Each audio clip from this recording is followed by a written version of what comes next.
Welcome. Today, Chuck and Brock take time to talk about contemporary ideas in theology and philosophy, specifically Zygmunt Bauman's idea of liquid modernity.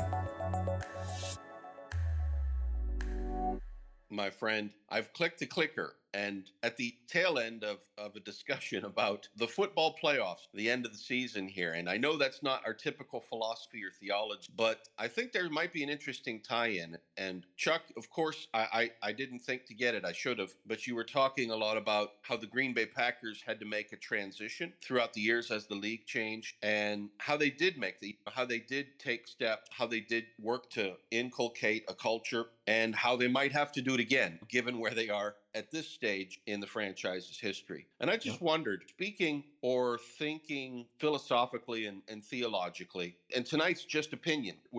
I didn't have any specific big doctrinal plans, big text that we were going to necessarily try to hit, but I just wondered if we could talk off the cuff, Chuck, about some of your ideas, and as well as mine, about where we might be, not just the Green Bay Packers, or in my case, the Pittsburgh Steelers. We were talking about Roethlisberger's last game yesterday and the end of his 18 years and the loyalty aspect of it, how he was able to stay with that one team and the virtue that represented. And I just wondered, his schools of philosophy and theology, do they have their day in the sun? Do they come and go? Should we try to continue them in the face of change, for one way to look at it? Or should we also maybe have some things that you never let go, so to speak? And in theology, this might come up with the idea of the immutable nature of divine revelation, for example. So theology might develop, but the revelational data that God has given us in the canon of the scriptures, it's set in history. It's set there, it's gelled there,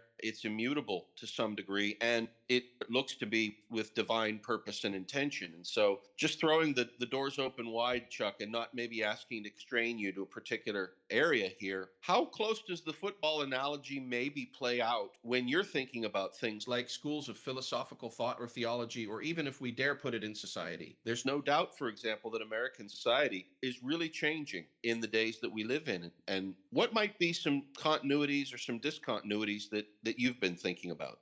Yeah, that's an interesting question. Just thinking in terms of, we started with talking about football, and there's no doubt that when one looks at football, and I've been watching football now for not quite 50 years, but I remember back to the mid to late 70s, the Dallas Cowboys of Roger Staubach, who I really hated. And since you're a Steelers fan, you'll be glad to know that I was regularly rooting for the Steelers in the AC and Terry Bradshaw teams. But it's so different. The sport is so different that there is a lot that strategy and the way that you play the game has had to change, and it's had to shift. And it was interesting, even just this weekend or maybe the weekend before, I was watching a little bit of the football, and people were talking about how there even seems to be a shift today, and maybe towards quarterbacks who run a little bit more and are a little quicker and that kind of thing. In a lot of life, I think we can make that comparison to football, that there are things that change. And so how we react to those things will change as well. Back in the 80s, the Chicago Bears brought in a particular type of defense that was brand new, and people had to react to that. And that changed the way that defenses played. And eventually that changed how offenses were played as people reacted to that. And I think some of that does happen, whether it's in philosophy or in theology. But what's important to remember is that there are certain things that do not change. What does not change is that there are 11 players on a field, at least in America. Well, there's 12 up in Canada, but okay. There's 4 down. Okay, there's 3 up in Canada. But again, I think we'll just forget about Canada. There's 4 downs. You get 6 points for a touchdown and 1 or 2 points for an extra point, depending how you do it, 3 points for a field goal. All those things haven't changed. And so there are some real basics that don't change. And so I think the same thing goes. And now I think theology may be a little bit of a special circumstance, but I'll get to that because I think there are similarities there as well. But let's talk specifically about, or maybe it's philosophy, and it could be the philosophy of various things. It could be the philosophy behind politics. It could be the philosophy around economics. It could be the philosophy around social interactions. There are going to be some things that change over time, and that is going to require an adjustment as how we deal with our philosophy to deal with the different angles, the different questions that arise, the different circumstances that arise that are different in different times. But there are certain things that don't change. There are certain laws that are unchangeable. And so there are going to be some basics that never do change. In our political system, I think we would, at least in the American political system, I think there would be a few basic concepts that we talk of: one person, one vote. Even if we weren't so perfect, that is still a primary concept, or the concept that people get to vote for their representatives, that we're a republic where we elect representatives to represent us. The federal system, those kinds of things don't change. They may change a little bit how they react to each other if those change. Now, theology, I think, is a little bit of a special case because it is very clear what doesn't change, right? We take it as an article of faith that Scripture is God breathed, inspired, and therefore it doesn't change. And while our interpretations may at times modify somewhat because maybe we have a better understanding of, really, it is not Scripture that it's changing. It's not the basics of theology that change. It is really only how we apply those things to the current situation at hand. So at the time of the Reformation, there were certain very important issues arising in theology of that era related to those very important. Some other different things have arisen over other times in history. And so the issues maybe that become the key issues might change. And so I have heard people talk about the fact that many of in the Reformed faith, many of our confessional standards date from the Reformed churches. They talking about at least in the Dutch Reformed churches, we're talking about the three forms of unity. So we've got Heidelberg Catechism, the Belgian Confession, the Canons of Dort. They're all written in about a 80-year period from the late 1500s to the early 1600s. And is there openness to new confessions or new discussions of things, and not to particularly replace the ones we have, because we still believe that for the most part there is one section of the Belgic Confession that most of the Dutch Reformed churches have abrogated. There is one question and answer in the Heidelberg Catechism that a good chunk of it has been abrogated by most Dutch churches. But for the most part, that we believe that they stand. But there may be some issues that aren't dealt with there that would be important to deal with today. And I think that is valid, because what we're not doing is changing Scripture. We're not changing the unchangeable, but rather we are applying those unchanging words and those unchanging principles to changing circumstances. And so that's an interesting thing to me. Now, I'm not sure how we would go about doing that in this day and age. In my denomination, we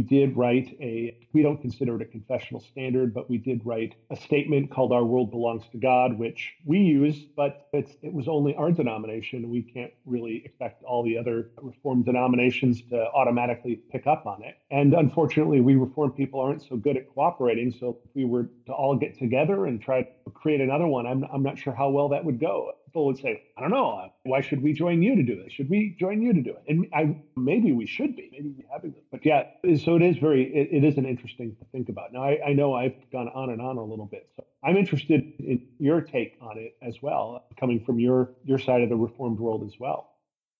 Thank you, Chuck. That's beautifully stated, and I love the way you've laid that out. I think I would, if it's okay with you, I'd like to maybe reply with a bit of a deep dive, and this is where some ulterior motives may come into place, because I had not planned on discussing this resource tonight with you in this context. But as I was listening to you and thinking about the issue, there's something jostled in my mind and in my spirit. And I thought, okay, I'm going to go there. So let me do that. And the idea is, I think we are perhaps in a place where I'm trying to think of the right word to say without falling into a very obvious misunderstanding. And it's by a modernist, I believe an atheist. I'm not 100% sure, but I believe this is a secular modern philosopher by the name of Zygmunt Bauman. And the book Bauman has written is called Liquid Modernity. And so before I talk about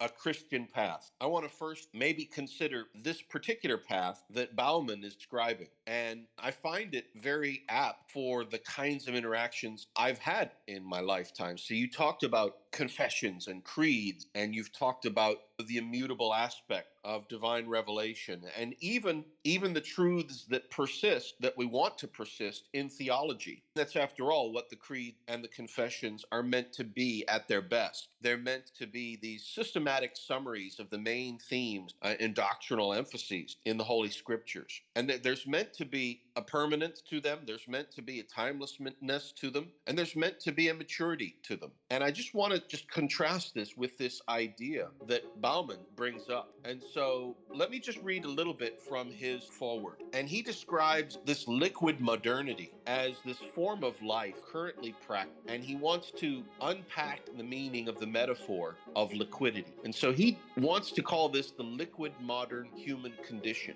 What is that? What does that mean? And in his thinking, he says, when the old ways of doing things no longer work, the old, learned, or inherited modes of life are no longer suitable for the current human condition. Now, here's the key step, and I would call this a dialectical step. So based on this presupposition of Bauman's, that the current human condition is such that the quote-unquote old ways, and of course, when secular moderns talk about the old ways, they hardly ever mean anything as much as they mean traditional Christianity. So that is no longer suitable for the current human condition. We've moved on. Smarter, we're better, we're stronger, we're better looking, we're much more above average than those previous humans that came before, and so those old ways don't work. And I think Bauman wants to take a dialectic step. But here's the problem, and he says this in the paragraph. He says, we don't yet know which of the existing forms and setting will need to be liquidized and replaced, though none of them seem immune to criticism. And all, or almost all of them, have at one time or another been earmarked for replacement. So the problem is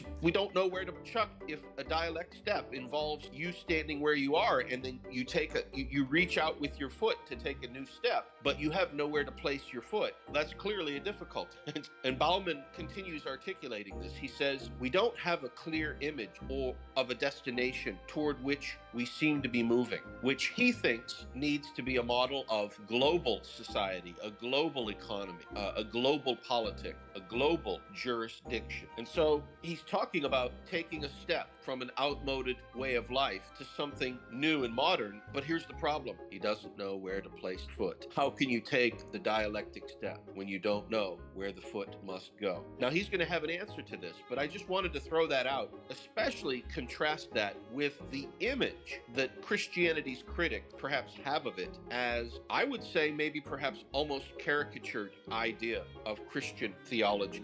And it's probably intentional that the Christian narrative has, by its modern critics, largely been frozen to some specific tendencies. Now, that was a long response, and I'm not quite sure I got to answering your question, and I apologize for that. But I just wanted to set the contrasting situation right up front. We're facing this liquid modernity. People are thinking, hey, the old is gone, let's take a step to the new. Oh wait, what is that new going to be? And Bauman's going to go someplace with that, but before we get there, I just wanted to give you a chance to react to that part so far.